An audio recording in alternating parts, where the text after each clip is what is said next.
Si Cassandra Leong po ba, under detention pa rin ba siya ngayon, Mr. Chair? Ngayon po si Cassandra Leong, naka-release po siya.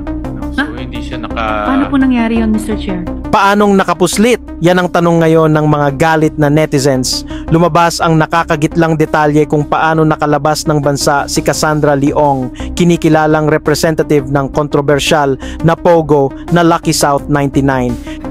Cassandra, Cassie, kumusta ka na? Can you kindly remove your face mask? Paige, can you please... Maganda ka naman eh. Huwag ka nang... relax ka lang, Cassandra.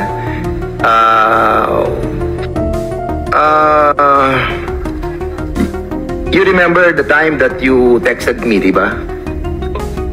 And eventually you call me.